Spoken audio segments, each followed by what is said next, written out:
Hello everyone. आज हम लोग एक नया टॉपिक डिस्कस करेंगे, that is suit for declaration with कॉन्सिक्वेंटल relief of permanent injunction. ये जो पर्टिकुलर टॉपिक है, ये टॉपिक रिलेट करता है स्पेसिफिक रिलीफ एक्ट ऑफ 1963। तो देखते हैं introduction. Suit for declaration. Suit for declaration क्या होता है? कोई भी लीगल एक्शन जो कि कोर्ट ऑफ लॉ में आप प्रोड्यूस करते हैं, कोई भी केस जो कि आप कोर्ट ऑफ लॉ में फाइल करते हो, ठीक है, उसको बोलता है सूट फॉर डिक्लेरेशन। ठीक है। कॉन्सिक्वेंटल रिलीफ क्या होता है? जो कि आप सूट, लेट्स सपोज आपने कोई केस फाइल किया है जहाँ पे लेट्स सपोज आपका मेन मुद्दा है कि आपको आपका प्रॉपर्टी वापस मिलना चाहिए, तो वहाँ पे कॉन्सिक्वेंटल रिलीफ क्या हो जाएगा? Addition to that declaration. मतलब आपको नॉट जस्ट आपको आपका प्रॉपर्टी मांग रहे हो, और एडिशन में आप क्या बोल रहे हो कि जब तक ये प्रॉपर्टी मुझे नहीं मिलता, ठीक है, ये नहीं मिलता, आप इसमें रोक लगा दो। जो कि डिफेंडेंट कोई भी लेट्स सपोज कंस्ट्रक्शन कर रहा है, फिर कुछ भी कर रहा है, वो प्रॉपर्टी का में स्टे ऑर्डर्स लगा दो, अल्टरनेटिव रिलीफ या फिर कुछ भी जो कि आप क्लेम करते हो। और परमानेंट इंजंक्शन क्या होता है, देखते हैं। Permanent injunction is a code that prohibits dependent from doing something that would violate plaintiff's right. ठीक है, मतलब वहां पे ये बोला जा रहा है कि जो भी चीज रिस्ट्रेन कर रहा है डिफेंडेंट को करने के लिए, जो कि प्लेंटिव का राइट वायलेट कर देगा, it is the final judgement of a case and it is indeed to provide a long term solution to the dispute. ठीक है। In order to obtain a permanent injunction, the plaintiff must show that they have suffered an irreparable injury. The monetary damages are inadequate to compensate the injury. मतलब भाई अगर उसका permanent injunction तब लगाने को बोलता है कि भाई इसका अगर आप मेरे को मॉनेटरी इंजंक्शन भी दे दोगे तो भी कुछ फायदा नहीं होने वाला, क्योंकि ये जो कोई भी टाइप का डैमेज जो कि प्रॉपर्टी में डाल रहा है, ठीक है। अब लेट्स सपोज एग्जांपल ले लेते हैं कार का। ठीक है, कार आप बोल रहे हो कि ये कार मेरा है, डिपेंडेंट का पोजीशन में है, मेरे को अपना क्या बोलता है, कार वापस चाहिए। डिफेंडेंट क्या कर रहा है कि ये तो डिस्प्यूट चल रहा है कि भाई कार किसका है। डिफेंडेंट क्या कर रहा है, कार के एक एक पुर्जे को खोल रहा है। तो भले ही वो कोर्ट का अगर जजमेंट भी आ जाए कि भाई ये कार आपका है, तो आपको एक नॉर्मल इंसान को काफी डिफिकल्ट हो जाएगा कि कार को वापस उसके ओरिजिनल स्टेट में लाए। वो तो एक एक पुर्जा खोल रहा है, तो उसका कम मॉनिटरी कम क्या बोलता है, आपको उसका जो आपका राइट्स वायलेट हो उसका अगर कंपनसेशन भी देता है, तो भाई आपको तो कार थोड़ी मिल जाएगी, आपको तो पूरा का पूरा वो पुर्जे पुर्जे खोल रहा है। तो यही इसी को बोलता है परमानेंट इंजंक्शन। ठीक है, जो कि एक नॉट जस्ट आपको रिलीफ प्रोवाइड करता है, प्लस एक स्टे ऑर्डर लगाता है कोई भी डिस्प्यूट ऑफ मैटर कि उसका ये फर्दर स्टेज तक ना जाए। तो डिक्लेरेटरी डिक्रीज, ठीक है, क्या है डिक्लेरेटरी डिक्रीज? डिक्लेरेटरी डिक्रीज कुछ भी नहीं होता, बट एक of a right which is of doubtful और which requires to be clear. ठीक है, तो the object of declaratory decrees is to prevent from future litigation and removing the existing cause of the controversy. In other words, if a loud is cast upon a title or legal character of a plaintiff, he is entitled to seek the legal aid to dispel it. Declaratory decrease को हम आसान भाषा में समझते हैं कुछ भी decrease, ठीक है, जो कि डिक्लेरेटरी फॉर्म में है, मतलब कुछ डिक्लेयर कर रहा है, ठीक है, कि भाई ये चीज ऐसा नहीं, ऐसा होना चाहिए, या फिर कोई भी एक मैटर इन इशू में जहाँ पे क्लियरिटी ऑफ अ जजमेंट आ रहा है, मतलब डिग्री आ रहा है कि भाई लेट्स सपोज एग्जांपल लेते हैं, कोई भी इमूवेबल प्रॉपर्टी है, ठीक है, तो जहाँ पे ये फेवर में आ गया कि भाई कोर्ट ने ये देखा कि अभी तक जजमेंट पास नहीं हुआ है, डिग्री पास कर दिया है कि आफ्टर सारा प्रोसीडिंग्स कि ये जो प्रॉपर्टी है ये आपका नहीं डिफेंडेंट का है, और वो जो कर रहा है वो सही है। इसको हम लोग बोलते हैं डिक्लेरेटरी डिग्री, जो कि पूरा केस का एक क्रक्स बोल देता है। ठीक है, ब्रीफ समरी बता देता है कि भाई जो मेन मैटर इन इशू है उसको क्लियर कर देता है, उसको ही हम लोग बोलते हैं डिक्लेरेटरी डिक्रीज। तो एसेंशियल्स क्या क्या है to be set up for under section 34, इसके एसेंशियल क्या क्या है? तो plaintiff must have obtained a degree, मतलब यहाँ पे कि बस एसेंशियल्स फुलफिल करने के लिए कॉन्सिक्वेंटल रिलीफ आप कब ले सकते हैं कि जब एक डिग्री पास कर जाए। ठीक है, कोई भी एक मैटर में डिग्री पास हो चुका है। Degree must be of specific performance of contract. एक स्पेसिफिक परफॉर्मेंस ऑफ कॉन्ट्रैक्ट के ऊपर क्या बोलता है, डिग्री पास करना चाहिए और ये दिखाना, और वो पर्टिकुलर डिग्री ये दिखाना चाहिए कि डिफेंडेंट जो है एक ब्रीच ऑफ कॉन्ट्रैक्ट किया हुआ है, ठीक है। द प्लेंट उसके बाद चौथा पॉइंट क्या है, the plaintiff must have made a tender of performance whereas performance is not possible of satisfaction to a defendant, ठीक है। कुछ ऐसा चीज जो कि एकदम सेटिस्फेक्शन ही नहीं है, पॉसिबल ही नहीं है वो किया जाए, ठीक है। Plaintiff must show that he or she will suffer an irreparable injury if the relief is not granted। उसको ये कोर्ट को ये बताया जाना चाहिए कि भाई अगर ये जो आप अगर हमको एडिशनल रिलीफ नहीं दोगे तो हम एक इरिपेरेबल इंजरी हम सफर कर जाएंगे, मतलब उसका उसका उसका फिर लास्ट में अगर ये चीज कर दिया तो उसका कोई अलग से रेमेडी नहीं होगा, उसका फिर मेरे को तो मिलना, डिग्री मिलना ना मिलना बराबर ही हो जाएगा। तो ये दिखाना इरिपेरेबल इंजरी होना चाहिए। The balance of convenience must be in favour of granting relief, मतलब ऐसा फेवर में होना चाहिए कि भाई हाँ उसको रिलीफ मिल जाए। तो declaration for enforcement of contract, इसके अंदर बहुत सारे अंडर सेक्शन 34, ठीक है, बहुत सारे चीज आते हैं उसमें। वन ऑफ देम कि अगर आप एनफोर्समेंट ऑफ कॉन्ट्रैक्ट करा रहे हैं तो कैसे कैसे कराना होगा। एनफोर्समेंट ऑफ कॉन्ट्रैक्ट आपको पता ही है ना कि कोई भी कॉन्ट्रैक्ट हुआ है जहाँ पे ब्रीच हो गया, आप डिक्लेरेशन के लिए कोर्ट ऑफ लॉ में जाते हो, उसका डिक्लेरेशन कैसे पास होगा, ठीक है। तो और वो डिक्लेरेशन क्या कैसे पास होगा, मतलब यहाँ पे वो दिया हुआ है कि नेम्स ऑफ द पार्टीज होना चाहिए, ठीक है। डेट ऑफ कॉन्ट्रैक्ट, कब वो कॉन्ट्रैक्ट एग्जीक्यूट किया गया, specific terms of the contract that the party is breaching, मतलब ठीक है वो सब सारा मेंशन किया होना चाहिए। Damages that the plaintiff has suffered as a result of breach, ठीक है। और relief that the plaintiff is requesting from the court, ठीक है।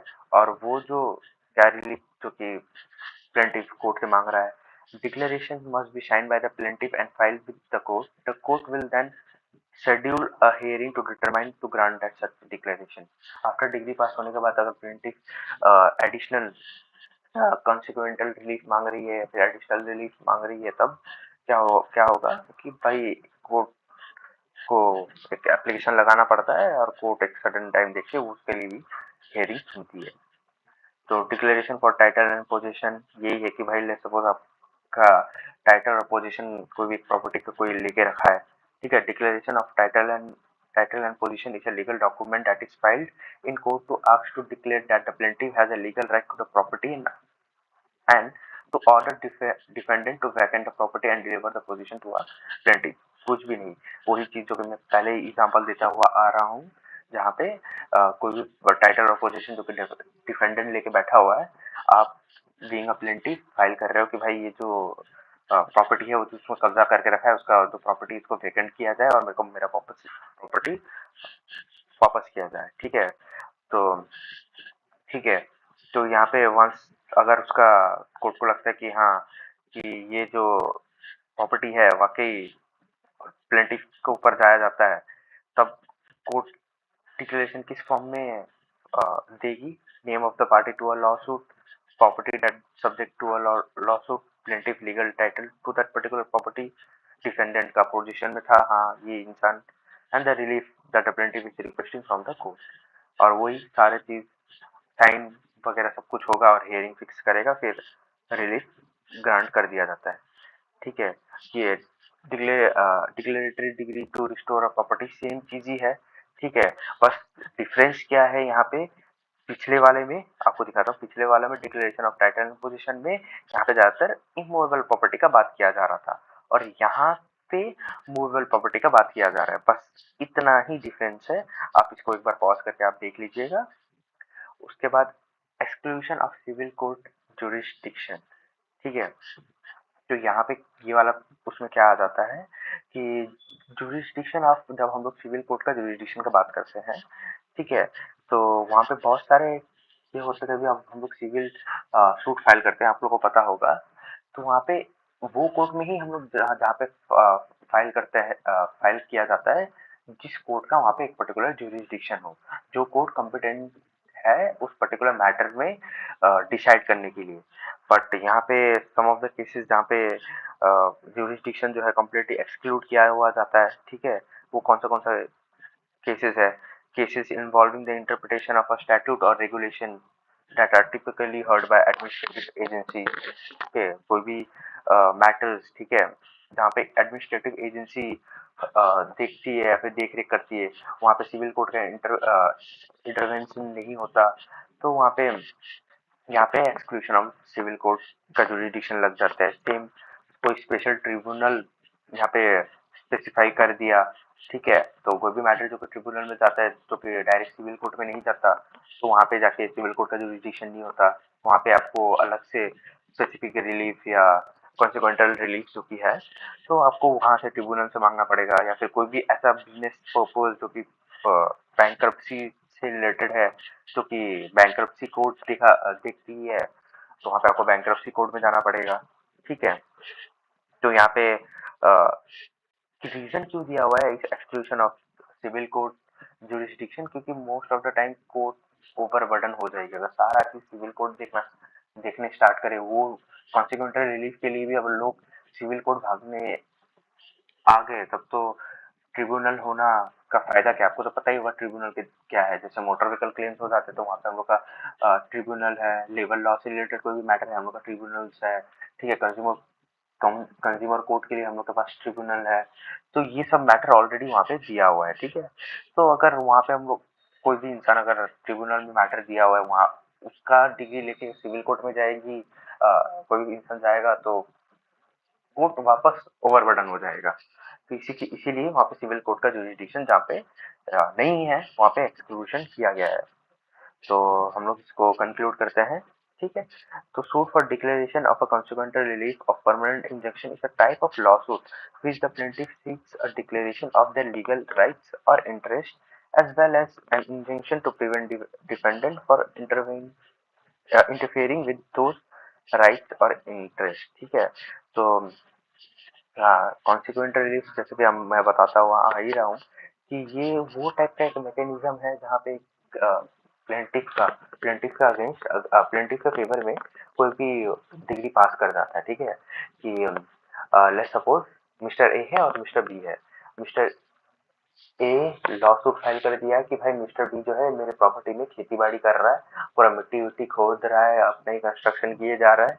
तो यहाँ पे फर्स्ट आप क्या डिक्लेयर करो कि ये प्रॉपर्टी मेरा है, ठीक है। प्रॉपर्टी मेरा है, कोर्ट ने डिग्री पास कर दिया कि भाई प्रॉपर्टी मिस्टर ए का है।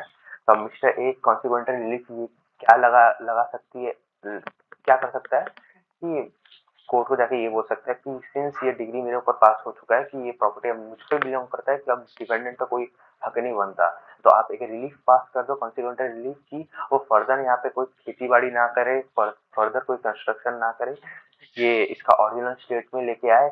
अब जैसे डिग्री पास हो गया, बहुत जन क्या कर सकते हैं कि भाई इसका जो प्रॉपर्टी है इसको हम पूरा डैमेज करते हुए इसको प्रोवाइड करते हैं। डैमेज कर जिस दिन डिग्री पास हो उसका कुछ समय बाद वो वहाँ पे प्रॉपर्टी को तोड़ फोड़ वहाँ पे मतलब उसका ओरिजिनल स्टेट को इंटरप्ट करने का कोशिश किया जा रहा है, तो वो सब ना हो बोल के ही ये क्या बोलता है कॉन्सिक्वेंटल रिलीफ एक कॉन्सेप्ट लाया गया है। If the court grants a declaration of right or interest, the defendant is not legally bound to comply with the declaration. However, the declaration can be used as evidence in future litigation against the defendant. If the court grants a permanent injunction, then the defendant is legally bound to comply with the particular injunction, ठीक है। एक होता है temporary injunction और एक होता है permanent injunction. आपको तो पता ही होगा टेम्परेरी इंजंक्शन वो होता है कि लेट्स सपोज अब सिंस यहाँ पे यूज हुआ है तो आप लोग कंफ्यूज ना हो बोल के मैं बता देता हूँ। टेम्परेरी इंजंक्शन क्या होता है कि लेट्स सपोज कोई भी एक इमोरल प्रॉपर्टी के ऊपर डिस्प्यूट हुआ है, तो आप लोग ये बोल रहे हैं या फिर जो भी केस फाइल किया वो ये क्लेम कर रहा है कि भाई आप इस प्रॉपर्टी में टेम्परेरी इंजंक्शन लगा दो। क्यों? जब तक ये प्रॉपर्टी डिसाइड नहीं होता कि ये किसके ऊपर है वहां पे कंस्ट्रक्शन नहीं होना चाहिए। लेट्स सपोज एक प्रॉपर्टी डिस्प्यूट है दो पर्सन का, तो कोई भी एक पर्सन बोल रहा है कि भाई ये जो वो दूसरा पर्सन जो कि मेरे प्रॉपर्टी में पोजीशन लेके यहाँ पे जो भी कुछ कर रहा है, यहाँ पे आप एक तब तक स्टॉप लगा दो इसके काम को, तब तक रोक दो जब तक इसका कोई एक अल्टरनेटिव ये क्लियर ना हो जाए कि ये प्रॉपर्टी बिलोंग किसके ऊपर करती है। ठीक है, वही है। और परमानेंट इंजंक्शन वो जो हो जाता है जो कि एकदम बाइंडिंग नेचर का हो जाता है कि भाई ये तो आपको अब कंप्लाई करना ही पड़ेगा वाला। ठीक है, तो if defendant violates the injunction, the plaintiff can file a competent court against the action of a defendant. The suit of for declaration with consequent relief for permanent injunction can be a complex and time consuming process। ठीक है, एक और चीज है कि declaration for consequent relief for permanent injunction की कौन सा वो है कि काइंड ऑफ ड्रॉबैक की तरह आप देख सकते हैं। तो ये काफी ज्यादा कॉम्प्लेक्स और टाइम कंज्यूमिंग प्रोसेस होता है। तो यही इसके एक ड्रॉबैक के साथ हम लोग इसको खत्म करते हैं। तो थैंक यू एवरीवन। तो अगर आपको ये वीडियो अच्छा लगा है तो please like share and subscribe to Law Man. Thank you.